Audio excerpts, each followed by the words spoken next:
Apakah tahun depan itu tahun yang baik? Apakah tahun 2021 itu tahun yang kurang baik? This is GB Empowering Entrepreneur Talk.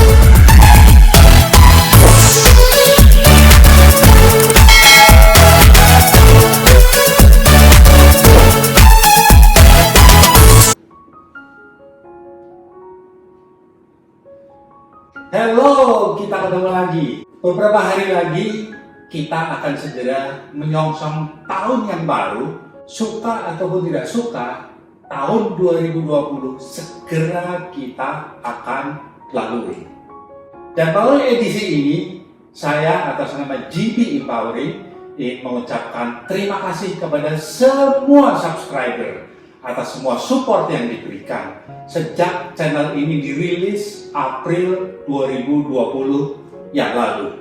YouTube channel ini akan berusaha secara konsisten lebih fokus kepada UMKM, yaitu usaha kecil dan menengah, di mana kami ingin memberikan informasi, edukasi, serta motivasi bisnis, terutama kepada pebisnis pemula. Tahun 2020 menjadi tahun di mana hampir semua orang mengalami derita yang sama sebab COVID-19 yang telah menghempaskan dunia bisnis di seluruh Indonesia, di mana hampir semua jenis industri terkena dampaknya. Dan jika kita fokus kepada UMKM, maka saya mendapati ada sekitar 50%-an jumlah UMKM yang ada di Indonesia, yaitu kurang lebih sekitar 30 jutaan terkena dampaknya. Di mana hal itu menimbulkan PHK besar-besaran karena mereka tutup. Data BPS menunjukkan bahwa ada sekitar 1,7 juta karyawan yang dirumahkan dan 3,7 juta jiwa yang terkena PHK secara langsung. Oh my God, sangat menyedihkan tentunya hal ini.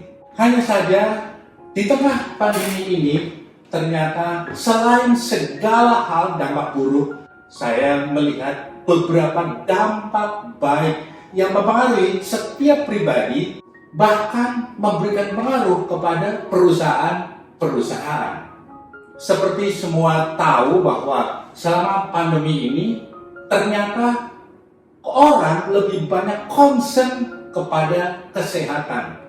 Coba lihat saja bahwa banyak orang mereka lebih mementingkan olahraga, bahkan berjemur pagi, dan juga mereka berusaha makan makanan yang lebih sehat, minuman yang lebih sehat, dan juga terbiasa cuci tangan, bahkan memakai masker setiap keluar rumah. Ini satu hal yang baik sekali tentunya.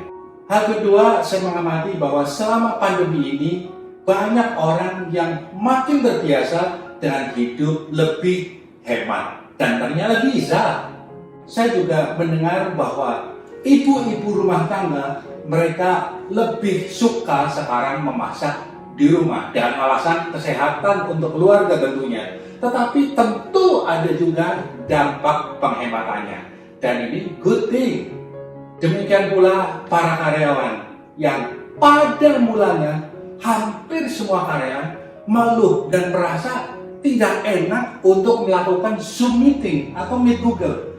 Tapi pada kenyataannya makin hari, makin bulan, dan hampir semua karyawan sudah terbiasa melakukan virtual meeting dengan semua karyawan, demikian pula dengan peer, dan ternyata bisa. Dan hal ini tentunya memberikan dampak juga penghematan kepada banyak perusahaan.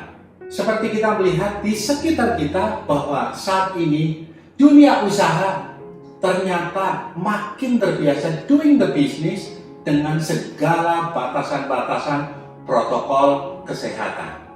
Demikian pula kebanyakan orang membeli segala kebutuhan melalui online. Pengalaman sepanjang tahun ini telah membawa satu pengertian baru bahwa segala hal buruk bisa saja terjadi kapanpun dan mengenang kepada siapapun juga. Oleh karena itu, kita harus bersiap pada tahun 2021 nanti, yang kita sendiri juga tidak tahu apakah sepanjang tahun 2021 nanti sudah bersih dari corona atau kita masih tetap akan berdampingan hidup dengan corona. Tetapi dalam hal ini kita segera harus antisipasi hal itu, dan juga ada satu hal yang tidak kalah pentingnya adalah bagaimana kita menyikapinya. Saya akan menceritakan suatu kejadian. Seperti biasa pada umumnya bahwa hampir semua orang mereka keluar rumah pada pagi hari menuju lokasi kerja. Nah, demikian pula ada seorang bapak yang saya ingin ceritakan. Bapak ini pagi sudah menyalakan mobilnya, dia sudah mulai membuka Spotify, memilih lagu-lagu favoritnya, dan dia masuk ke mobil, dia mengendarainya dengan santai, dengan senyum, menuju ke kantor. Bahkan di otaknya sudah mempersiapkan apa yang akan dia kerjakan nanti pada saat sampai ke kantor. Tetapi pada pagi hari itu ada sesuatu yang amat sangat berbeda yang dia hadapi. Yaitu pagi itu dia melihat di ujung jalan ada seonggokan batu dan juga kayu, potongan-potongan kayu yang blocking dia sehingga dia tidak bisa drive terus keluar dari jalan di mana dia tinggal. Dan pada saat itu, apa yang dia ambil sikapnya? Karena dia melihat sekeliling ada beberapa orang yang ada di situ, maka dia menyalakan klaksonnya dengan keras-keras dan keras-keras dan keras-keras. Tetapi ternyata tidak ada satupun yang menggubris akan hal itu.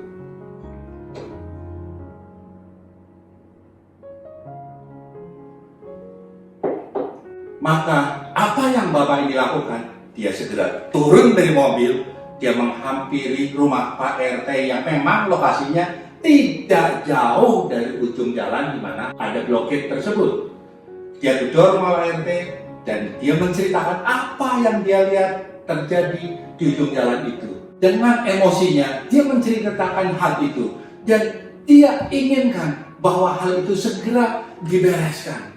Dia terus marah-marah di situ, nggak tahu siapa yang harus disalahkan, tetapi dia benar-benar komplain dan dengan emosinya, maka dia sudah sampai berkeringat. Dan begitu dia melihat ke belakang, ternyata antrian di belakang mobil dia sudah semakin panjang. Dan onggokan batu dan juga kayu tersebut tetap saja ada di situ. Dan dari sekian banyak mobil yang berada di belakangnya, ternyata ada satu driver yang dia cukup wise. Dia turun dari mobilnya, dia lihat apa yang terjadi di depan, dan setelah itu dia angkat satu persatu. Dia angkat batu, dia angkat dan dia dorong yang berat-berat ke tepi. Dan dalam waktu sekitar 5-7 menit sudah selesai. Bapak yang tadi itu, yang komplain keras-keras cuman keringat sudah setengah jam, dia balik ke mobil itu, dia jalan, dan akhirnya kondisi jalan kembali normal. Dan saya yakin bahwa bapak yang satu yang emosional tadi itu tetapi no action, dia pagi itu telah belajar sesuatu yang amat sangat berharga.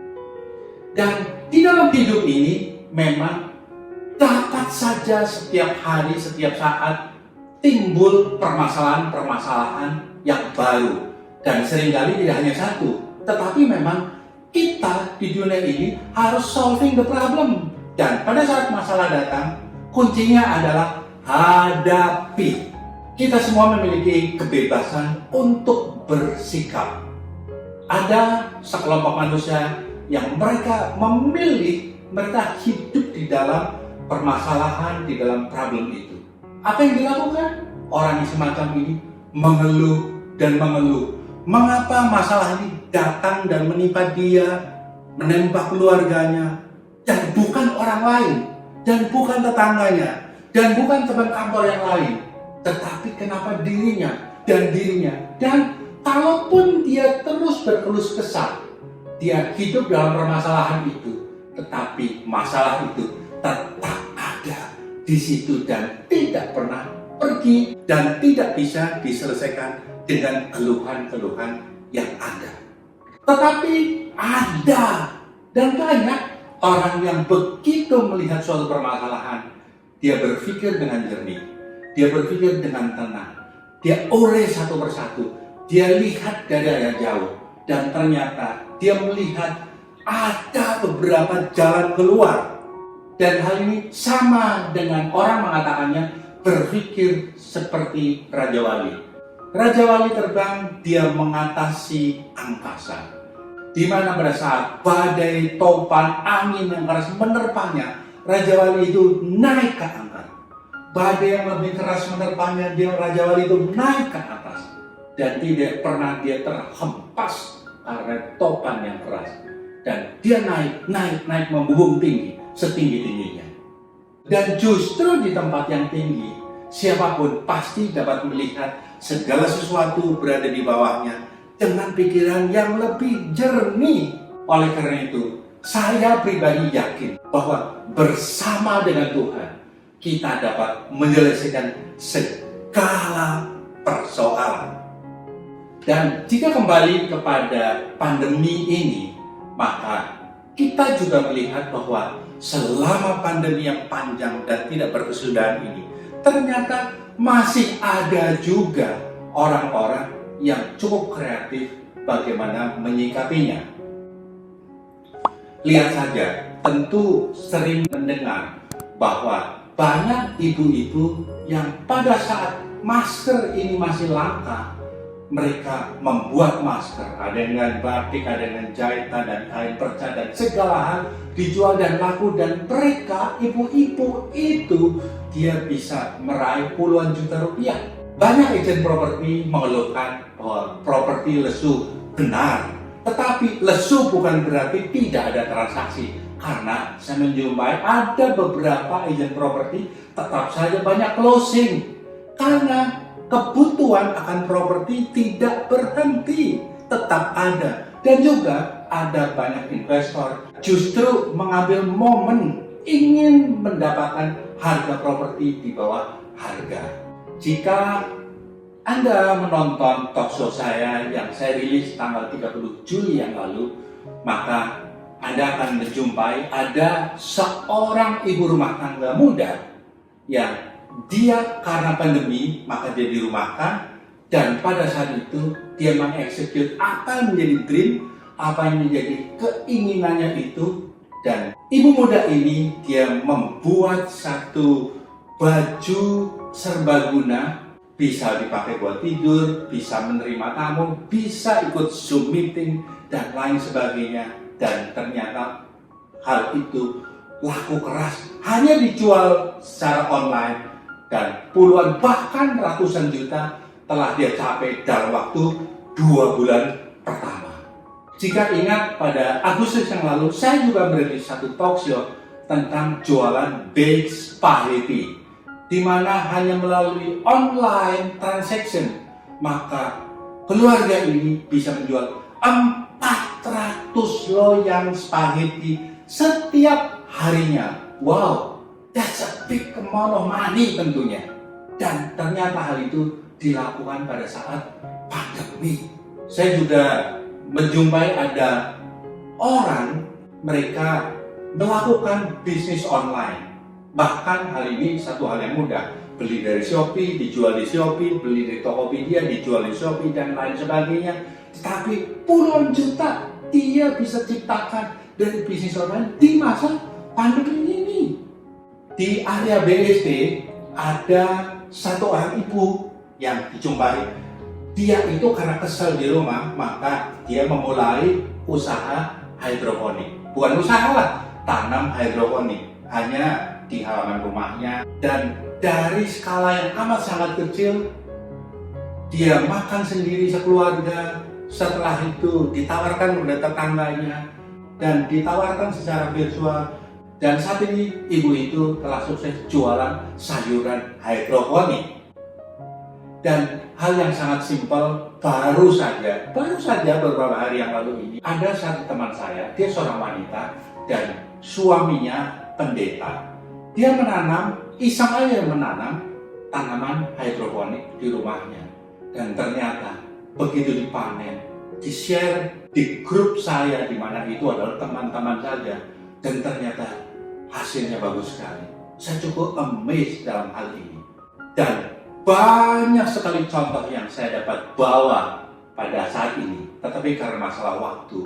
Dan inti dari semua ini adalah bahwa janganlah Anda berdiam diri, tetapi terus berpikir dan lakukan. Dan siapa tahu hal itu dapat merubah masa depan Anda semua. Nah, sebentar lagi kita masuk di tahun 2021, di mana pada tahun itu tidak ada satupun yang tahu apakah pandemi akan berhenti, apakah kita akan tetap berjalan berdampingan dengan pandemi. Nggak ada satupun yang tahu. Apakah tahun depan itu tahun yang baik? Apakah tahun 2021 itu tahun yang kurang baik? Nggak ada satupun yang tahu. Apa yang kita bisa lakukan? Kita harus membuat perencanaan dan antisipasi. Karena memang paling jauh apa yang bisa kita lakukan adalah melakukan prediksi. Sekali lagi, kita harus membuat perencanaan untuk tahun 2021. Karena Benjamin Franklin yang wajahnya ada di pecahan $100, beliau mengatakan, "If you fail to plan, you are planning to fail."